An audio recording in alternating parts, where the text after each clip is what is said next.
राम राम मंडळी, माझ्या चॅनलमध्ये तुमचा खूप खूप स्वागत आहे। आज बनवणार आहे मी दुधी भोपळ्याची भाजी। हे बघा, इकडचा थोडासा मी काढून घेऊन सांबारला वापर केला आहे। एक साधारणतः अर्धा किलो दुधी आहे हे। त्याच्यासाठी लागणारं साहित्य बघा, हे हिंग आहे, हे जिरा, हे मोहरी, हळद, हे चवीपुरतं मीठ, हे जाडसर वाटलेलं शेंगदाण्याचं कूट, हे हिरवी मिरचीचा ठेचा वाटून घेतला आहे। चला तर मग आता आपण ह्याचे साल काढून घेऊया यावरची। हे बघा, असे सगळे साल काढून घ्यायची ह्याची।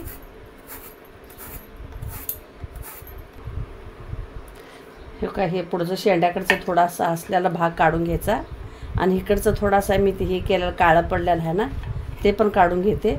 हे इकडं हे साईडचा हे असे काप करून घ्यायचे। हे बघा, तुम्ही बघू शकता,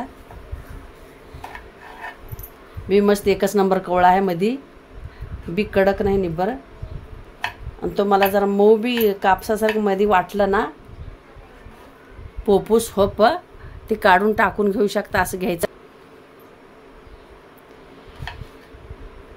हे बघा, अशा पद्धतीने असे फोडी करून घ्यायचे। हे बघा, बघू शकता तुम्ही, असे करून घ्यायचे, कारण की लवकर शिजतं, शिजायला लवकर शिजतं हे बघा। आता मस्त असं आपलं कट करून झालं आहे। हे बघा, याचं काढून घेऊया साईडला। एकच नंबर लागते भाजी खायला, चवीला। कवळा दुधी असल्यामुळं कडक आणायचा नाही, जोन बघून असं कवळा तेल बघूनच आणायचा मस्त। हे बघा, आपण गॅसवरती कढई ठेवले, कढई गरम झाली आहे। आता तेल टाकून घेऊया आपण।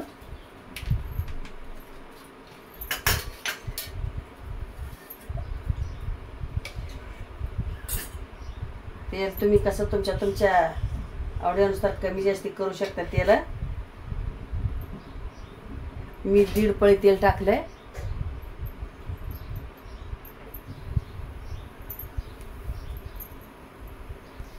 आपली मोहरी गरम झाली, आपण तेल टाकून घेऊया।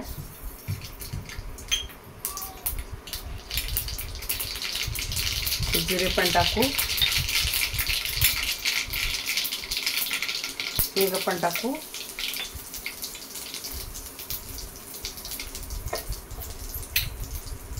आणि आपण हिरव्या मिरचीचा ठेचा वाटून घेतला आहे मी, हे टाकून घेऊया।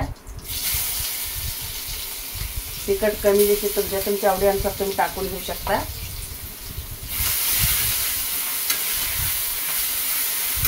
हे बघा, असं तेलात तिखट टाकून परतलं ना, तिखट जास्त लागत नाही, तिखटाला कमी लागते भाजी। हळद टाकून घेते अर्धा चमचा।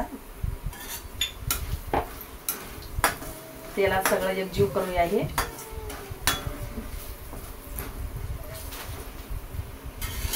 आणि हे दुधी कट करून मी धुवून घेतला होता। हे बघा, हे दुधी टाकून घेऊया। मस्त असं बारीक कट केलेलं दुधी।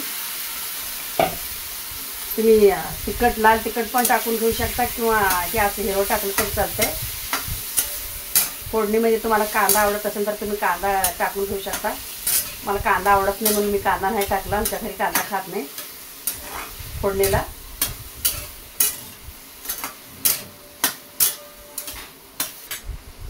हे बघा, आता चवीपुरतं मीठ पण टाकून घेऊया ह्याच्यामध्ये।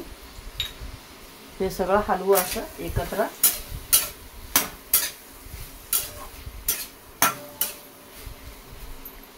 झाकण लावून, झाकणावर शिजून घेऊया, झाकण लावून। ह्याच्यात पाणी नाही टाकायचं, वाफेवरच शिजून घ्यायचं, ह्याला आपोआप पाणी सुटतं। मग जर तुम्हाला रस्सा करायचा असेल ग्रेव्ही, तर थोडं शिजत आलं ना, गरम पाणी टाकून घ्यायचं ह्याच्यामध्ये। हे बघा, आम्ही असं झाकण लावून घेते। झाकण लावून घेतलं ना, लवकर शिजते ती आपली भाजी। सॉरी, फोडणीमध्ये कढीपाला टाकायचा नाही, टाकले मी, विसरले। हे बघा, टाकून घेते। कढीपाल्यानं ना चव चांगली येते भाजीला आपल्या, खमंग। हे बघा, 5 मिनिट असे झाले। आता आपण झाकण काढून बघूया। मंद आचेवर असं झाकण लावून शिजवलं ना, करपत पण आहे ना, आपली भाजी कच्ची पण राहत नाही, मस्त शिजते शिजायला. आता ह्याच्यामध्ये आपण जाडसर वाटलेलं शेंगदाण्याचं कूट टाकून घेऊया. हे बघा, मी जाडसर मोठं मोठं वाटले खलबत्त्यामध्ये. हे बघा, बघू शकता तुम्ही. मस्त असं अशाने एकच नंबर लागते भाजी खायला, चवीला, टेस्टला भारी लागते, अप्रतिम लागते. हे बघा कशी झाली आपली भाजी, चमचमीत मस्त. अशी ह्या पद्धतीनं करून बघा तुम्ही एकदा, नाही केलं तर माझ्या पद्धतीनं. भाजी आवडल्यास लाईक करा, शेअर करा, सबस्क्राईब करा. नवीन नवीन रेसिपी तुम्हाला बघायला भेटतील तुमच्या मोबाईलवर. हे बघा, आणि 1-2 मिनटं झाकण लावून आपण वाफ काढून घेऊया. आता शेंगदाण्याचं कूट घातल्यामुळं आणि 1-2 मिनटं वाफ काढून घेऊया. 2 मिनटं असे झाले. आता आपण झाकण काढून बघूया. हे बघा, मस्त अशी आपली भाजी शिजली आहे. एकच नंबर झाली आपली भाजी. आता आपण एका डिशमध्ये सर्व करून घेऊया. हे बघा,